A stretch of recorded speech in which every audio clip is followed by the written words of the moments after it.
Hi everyone, in this video we'll take a look at creating a video using Visual Web Developer or Visual Studio 2010 Professional. I think you'll find they're very similar in nature, and you can use either one to develop an ASP.NET web application. So I've got Visual Studio 2010 Professional open. To create a new project, I'm going to click File, New, and then Project. And one difference between Visual Studio and Visual Web Developers, with Visual Studio you'll get a lot more options. If we click on Web, you can see there are several different types of web applications. Make sure that you select the appropriate language for your project, and then select ASP.NET Web Application. Now, we need to be careful with a few things. One is name the application something that's meaningful. And if we're going to set up a web server, so for instance, if we're going to use Microsoft's Internet Information Services or IIS web server running on a server operating system, this is actually going to create a folder called Web Application 1 or whatever we name this project. And that's the folder that will point the web server to for our alias or for our website. So I'll call this Demo 1. And I recommend creating something easy to remember in terms of the folder that you're going to use. So I'll call this ASP, and save all of the source code for this ASP class into that folder. When we click OK, you'll see that it creates a project called Demo 1 inside of the ASP folder. Now let's take a look at the interface that Visual Studio or Visual Web Developer provides. You'll see very similar windows, a similar look and feel between the two. So over on the left-hand side we have our code editor. This is where we'll view our code. We can also click Design and visually edit it. This is a WYSIWYG, or what you see is what you get, type editor. And we can look at the source code for the file. On the right-hand side you'll see something called the Solution Explorer. This shows all of the files for our project. We can also view something called the class view.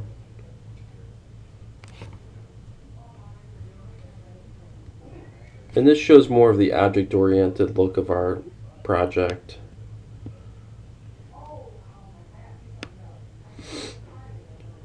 So you can see namespace,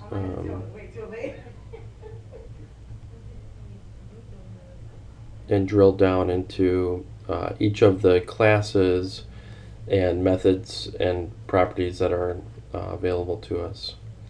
So let's look at the files. There's a file called default.aspx. Any ASP.NET files end in the file extension ASPX. And then there's something called a code behind file, which provides source code which is executed at the server, making it a dynamic page. And what Microsoft did with the .NET framework when they went from ASP to ASP.NET is separate this presentation and content. We used to just have a .asp file, and in that .asp file you'd have the dynamic code plus the HTML just intermixed in that single file. And with the .NET framework, what they did is they separated. So now we have the .aspx file, which is the presentation file. Now you can still have dynamic code inside of this file, but then they also provided this code behind file, which is the same name, .aspx, and then .cs if it's a C# code behind, or .vb if it's a Visual Basic code behind file.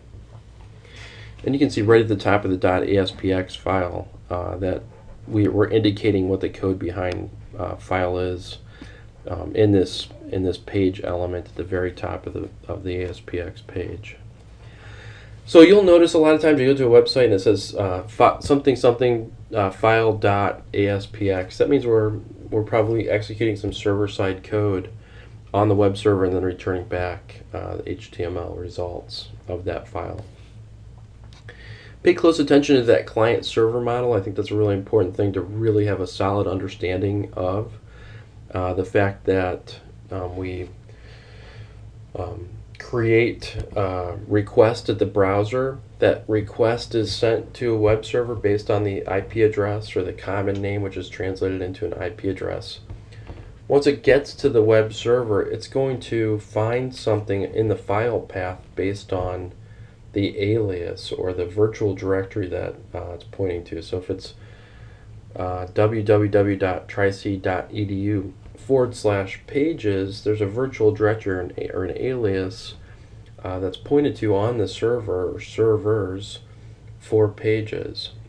And then if we get eventually to a file that's called .aspx, we know that the .NET runtime engine is going to translate that code into an HTML result and then send it back through the web server. So really pay attention to that client-server model in Chapter 1 or Google web client-server model, and pay close attention to understanding what's happening on the client side, what's happening on the server side, what's the difference between server-side code like ASP.NET or PHP, old-style CGI, Java server pages, and so forth. What's the difference between those server-side files and client-side code like JavaScript, which is now a lot of JavaScript libraries like jQuery or Yahoo UI. So really get a solid foundation so you understand what's happening on the client and what's happening at the server. That's going to be very important for this class. Okay, next is web.config. I want you to pay a little bit of attention to this the first time you jump in, just because it's so important to a web application. On a Microsoft web server, there's lots of different config files. When we create a web application, settings local to that project or that web application itself are typically found in the web.config file. So we'll have authentication settings, we'll have database connections, we might store some common settings that we would want to update throughout the entire web application. Might have information about what files are in the project, and so forth. So just browse through, take a look at some of the different settings and try to grasp an understanding of what it is. And just check out this Solution Explorer and try to understand the different files. Also, if you right-click, and kind of in true Microsoft fashion, if you right-click and select Properties, that right-click menu, first of all, is context-specific. It knows what type of file you're on. And then the Properties window really has all the different types of file properties that we can set based on the type of file that we're looking at. Another right-click menu item to pay attention to is we're going to be writing a lot of ASPX files and code behind files. That'll be the majority of what we do. And so if you right-click, you can select View Code and see the class that sits behind the ASPX file. So this is where we can add a lot of our server-side code, where we can add events that'll be triggered on the page when somebody clicks on a server control or interacts with the server control, or when the page loads, and so forth. So this is really where we're going to put a lot of our C# or VB code into this code behind file. Just a quick side note on that. I definitely prefer C#, but If you can make a solid case on why you want to use VB, maybe you've never touched C# before and you're really proficient in VB and you really want to master VB, I'm totally fine with you writing VB for this class. I've had plenty of exposure to both languages, so that would be fine. Or, for instance, maybe you want to go for a job that is writing VB ASP.NET files. I think that's an important thing to think about, where you're going, where your skill set is. So either way, but please, when you submit a project, if you're going to use VB.NET, let me know beforehand so that I'm aware of the language change there. Okay, so now we've got our file. Let's take a look at the HTML in our ASPX file here. So this is really our content. You can see we've got a content holder here, and you can see what's going to be displayed on the page. If I hit Control F5, you can see the default ASPX results as is inside of the ASP.NET web application here. So if I click Control F5, you'll see there's an output window in Visual Studio, and you can see it's building the project, which you can do on your own using the build file menu.